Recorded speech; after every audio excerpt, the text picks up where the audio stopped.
Bonjour à tous et bienvenue dans ce nouvel épisode de Rezaïn. Dans Rezaïn, nous partageons une grosse dose de motivation pour, après un doctorat, réussir votre transition entre le laboratoire académique et l'entreprise privée. Nous sommes 3 docteurs en biologie, travaillons actuellement en entreprise et fondateurs de l'association Resalience PhD. À travers Resalience et ce podcast Rezaïn, nous partageons notre expérience afin que vous puissiez trouver avec succès votre prochain poste. Rezaïn, c'est parti.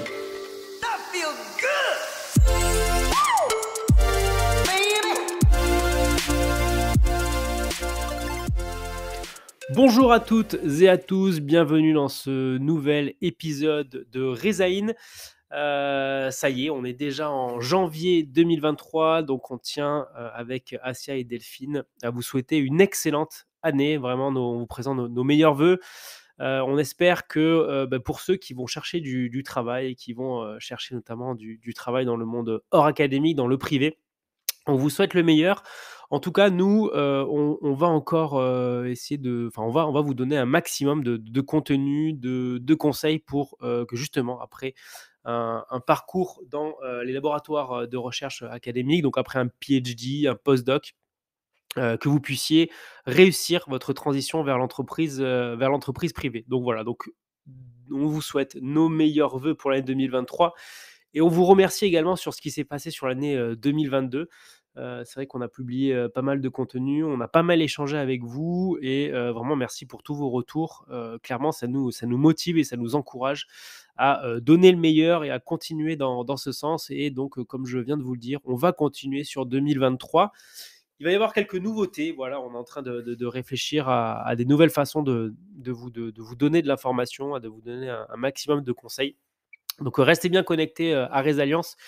Il va y avoir de la nouveauté sur 2023. On va attaquer le podcast du jour. Donc aujourd'hui, on va se poser la question de comment se fixer des objectifs. Voilà, c'est le début de l'année.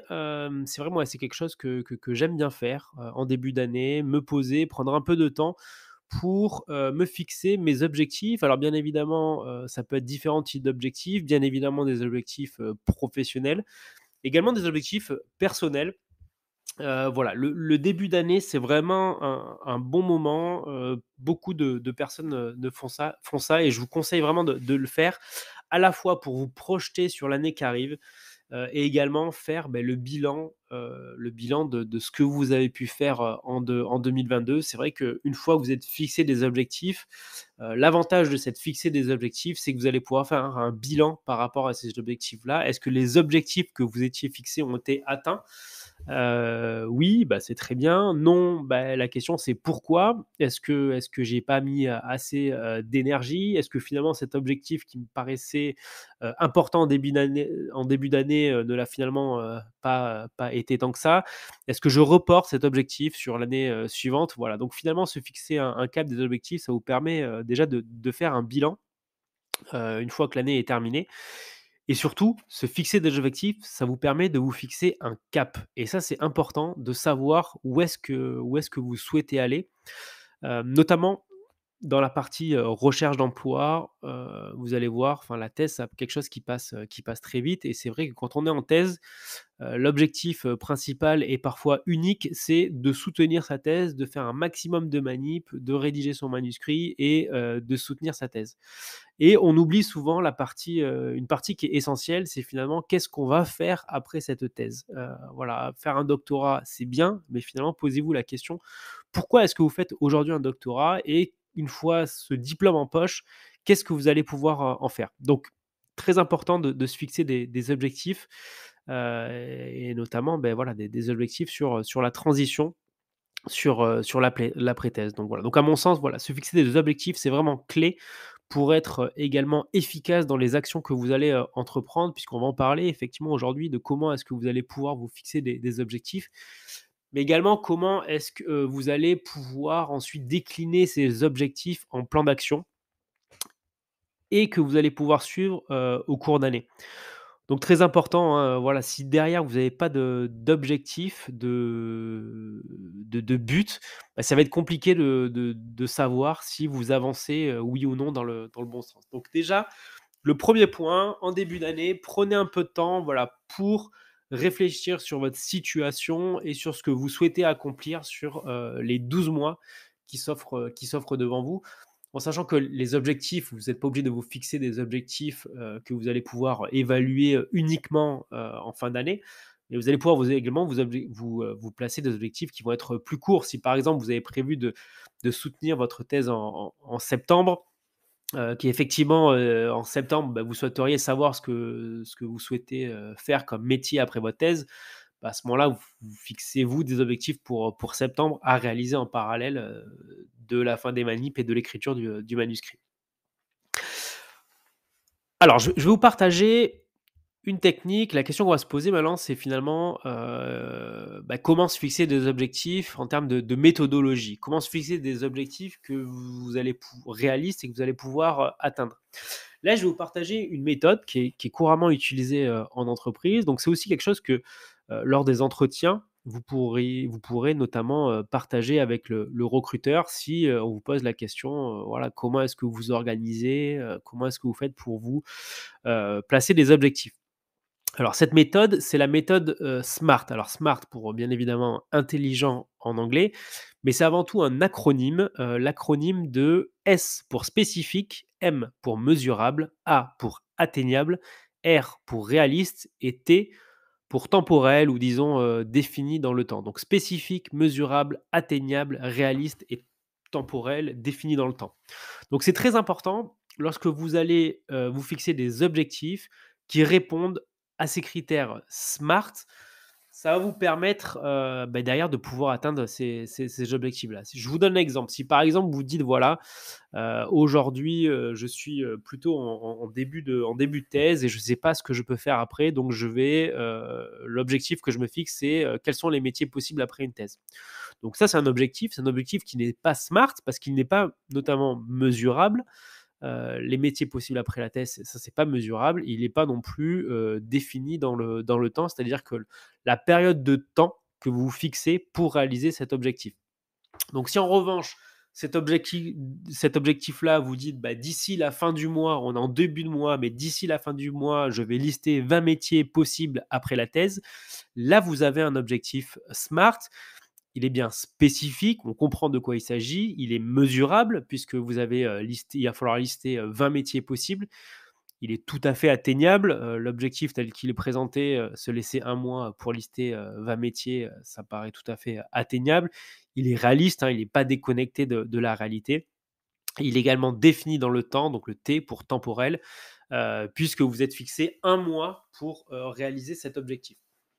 Voilà, et ensuite, comme ça, à chaque fois que vous fixez un objectif, il va falloir le découler, être certain qu'il répond bien à cet acronyme SMART, donc spécifique, mesurable, atteignable, réaliste et temporel, donc défini dans le temps, pour être certain que, vous allez pouvoir notamment suivre l'avancée de cet objectif-là.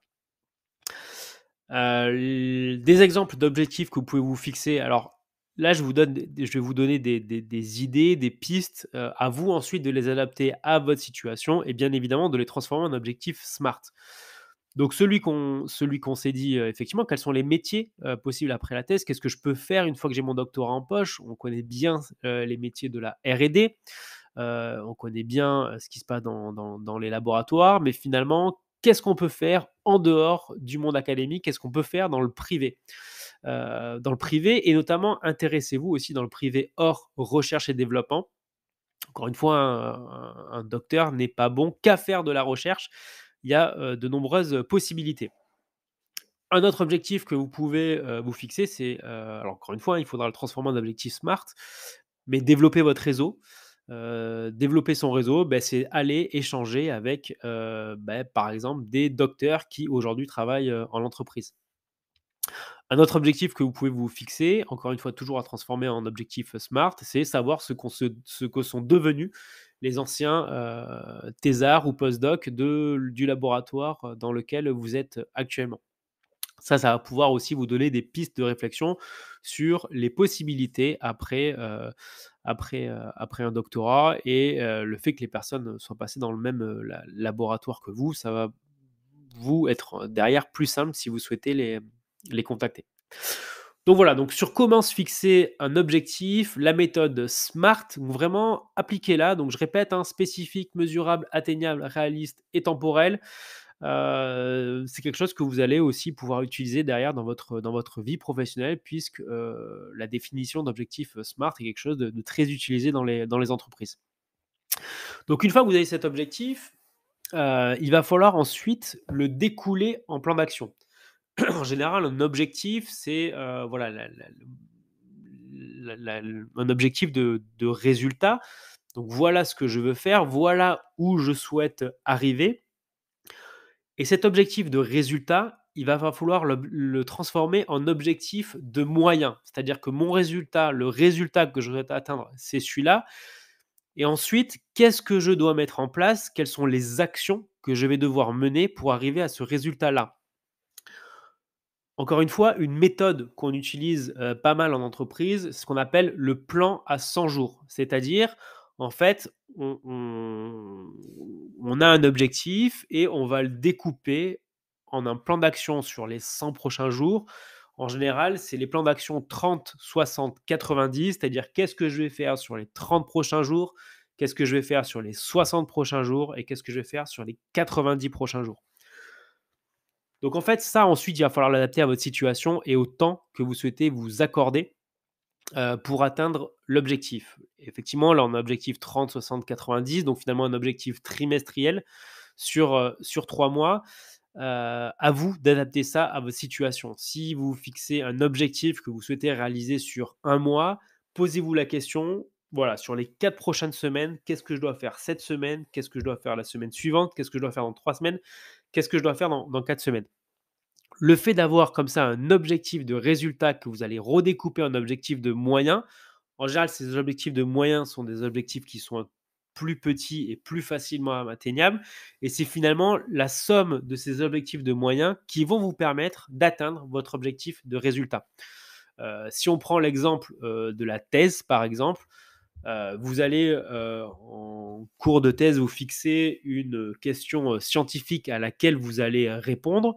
Cette question scientifique à laquelle vous souhaitez répondre, en général, vous allez la redécouper en manip. Donc, vous avez un objectif alors de résultat, ou en tout cas, vous avez une idée de là où vous souhaitez aller. Vous allez le découper en objectif de moyens.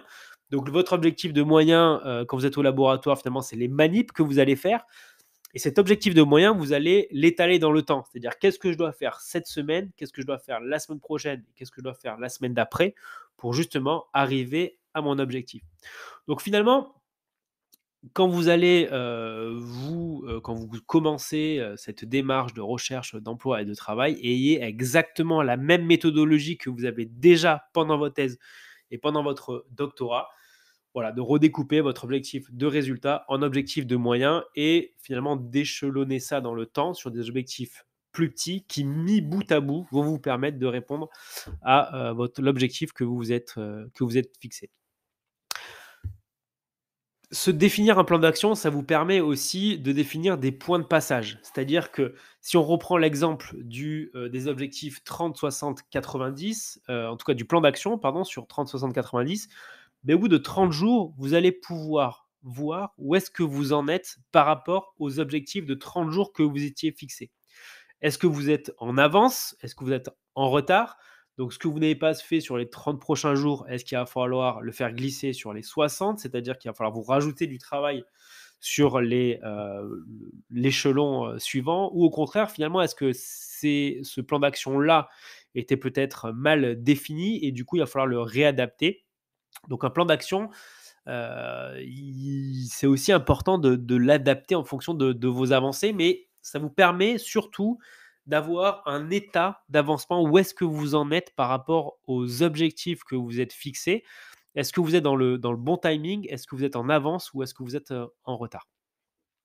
Voilà, donc pour résumer, on se fixe des objectifs SMART et ensuite on le redécoupe en un plan d'action avec des actions on va dire à court terme, moyen terme et un peu plus long terme. Alors, en fonction de là où vous êtes dans votre recherche d'emploi, en tout cas ou alors soit en thèse ou de votre, recherche, d'emploi actuelle. Je vais juste vous évoquer, voilà, différentes questions que vous pourriez vous poser, que vous allez pouvoir derrière faire découler, en objectif et en plan d'action. Donc d'abord, voilà, je pense que beaucoup d'entre vous, en tout cas certains, n'ont pas forcément en tête toutes les possibilités de métiers que vous pouvez réaliser une fois le doctorat en poche. Donc moi, je pense que c'est la première question à se poser, c'est voilà, qu'est-ce que je peux faire une fois que j'aurai mon doctorat en poche? Là, bien évidemment, sur internet, vous allez trouver pas mal de réponses, hein, des sites web, des sites dédiés au doctorat, des blogs. Bien évidemment, posez également la question à votre entourage du laboratoire. Tout à l'heure, j'évoquais ce que sont devenus les anciens doctorants, les anciens post-doc. Ça peut vous donner des premières pistes de réflexion. Il y a une autre approche que j'aime bien avoir, c'est d'aller directement sur le site internet des entreprises.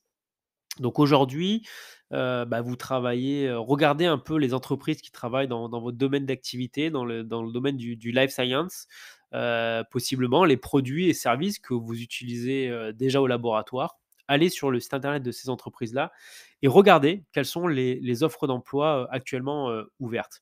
Hem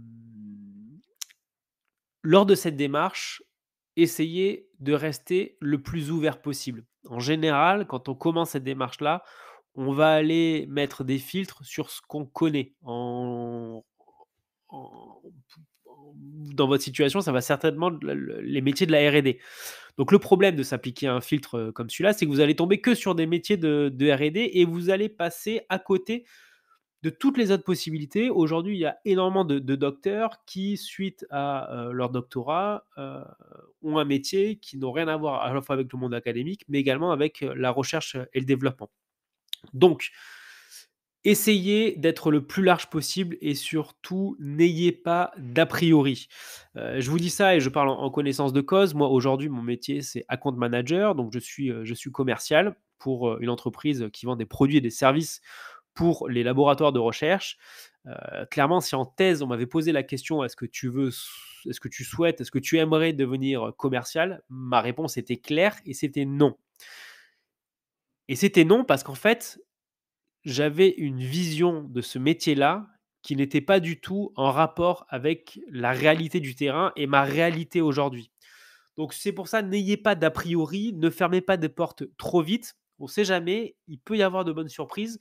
Donc quand vous avez un métier comme ça qui peut susciter votre, intérêt, allez creuser, renseignez-vous et ça va aussi vous permettre, d'avoir accès à des choses, auxquelles vous ne pensez pas du tout, actuellement. Autre chose que vous allez pouvoir, faire et mettre en place, c'est développer votre réseau, hein. On en parle, je pense qu'à quasiment, chaque épisode, mais ça, c'est vraiment clé. Développer son réseau, c'est aller parler à des gens, aller discuter avec eux, aller échanger avec eux, comprendre leur parcours, ce qu'ils ont fait, comment est-ce qu'ils sont, arrivés, là où ils en sont. Donc là, vraiment, je vous encourage, profitez de 2023 pour aller échanger avec des professionnels, en poste. Ça va vous permettre, voilà, de pas mal aussi ouvrir votre champ des possibles. Autre question à se poser quand vous identifiez un métier, c'est: est-ce qu'il est atteignable? Est-ce qu'il est atteignable aujourd'hui avec votre situation? Le danger qu'il peut y avoir, c'est, postuler sur des jobs, sur des métiers qui aujourd'hui ne sont pas atteignables avec votre situation. Donc ça, c'est très important d'avoir ça en tête, et d'être certain que quand vous postulez sur un métier, de bien postuler, un métier, qui est atteignable et que réellement avec votre profil de jeune docteur, vous allez pouvoir, atteindre, ce métier-là. Voilà, les questions à se poser également, quelles sont mes compétences, versus les compétences, recherchées, par l'entreprise en face. Donc bien évidemment, les compétences que vous avez, il va falloir les mettre en avant. Les compétences que vous n'avez pas, on va vous poser la question, on va venir vous chercher là-dessus. Donc soit à vous de mettre en place des actions qui vont vous permettre de développer ces compétences-là, ou il va falloir se préparer à justifier ça lors de vos entretiens. Également, posez-vous la question du marché de l'emploi. Ce que je veux dire par là, c'est, quand vous allez, postuler sur un poste, posez-vous la question, de: «Est-ce que c'est réellement des métiers qui recrutent ou est-ce que ce sont des secteurs qui sont complètement bouchés?» Ça, c'est hyper important parce que si vous postulez à des secteurs qui sont, bouchés, où il y a en tout cas beaucoup plus, de demandes que d'offres, ça va être bien évidemment beaucoup plus, compliqué d'atteindre ces métiers-là. Donc posez-vous ces questions-là et en revanche, à côté de ça, il y a certainement des métiers un peu plus niches ou en tout cas, auxquels les jeunes chercheurs, pensent moins et donc du coup qui sont beaucoup plus, ouverts et dans lesquels il sera, plus simple de se faire recruter. Donc voilà, posez-vous la question du marché de l'emploi. Voilà, écoutez, c'est tout pour cet épisode. Donc, moi, ce que je vous souhaite pour 2023, c'est fixez-vous des objectifs smart et allez derrière les découper en un plan d'action réaliste. Ça va vous permettre d'avancer et surtout d'avancer et de focaliser votre énergie dans le bon sens. Et comme ça, vous allez être certain d'avancer et de pas remettre à demain et finalement se retrouver en fin de thèse et ne pas avoir, de ne pas vous être posé cette question de que faire après un doctorat. Pour me contacter, moi je vous encourage, venez échanger avec moi sur LinkedIn si vous avez des questions, si vous souhaitez réagir à cet épisode. Donc moi c'est Alexis Moujol.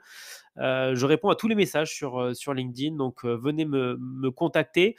Pour suivre les actualités de Résalliance, je vous encourage à suivre Asia, Asrir et Delphine Caps, donc, avec qui donc on est les trois à avoir créé Résalliance. Donc, Delphine et Asia partagent régulièrement sur les informations de l'association et également publient du contenu en lien avec la transition entre le laboratoire et le monde de l'entreprise. On a également la chaîne YouTube Résalliance PhD, sur laquelle vous allez trouver énormément de contenu et notamment beaucoup d'interviews de docteurs qui font autre chose que de la recherche aujourd'hui. Ça, c'est hyper intéressant. Ça peut vous permettre de vous donner des idées de métiers que vous allez pouvoir réaliser à la suite de votre doctorat. On a également un groupe sur LinkedIn qui s'appelle BioPhD, sur lequel voilà, c'est un peu la communauté qui partage notamment des offres d'emploi à destination des docteurs. Donc, si vous êtes actuellement en recherche active d'emploi, venez nous rejoindre sur BioPhD. Ça va vous permettre de trouver peut-être votre prochain job. Merci beaucoup d'avoir écouté cet épisode. Je vous souhaite à tous une excellente journée et je vous retrouve très bientôt pour un prochain épisode de Rezaïn. Ciao et à bientôt.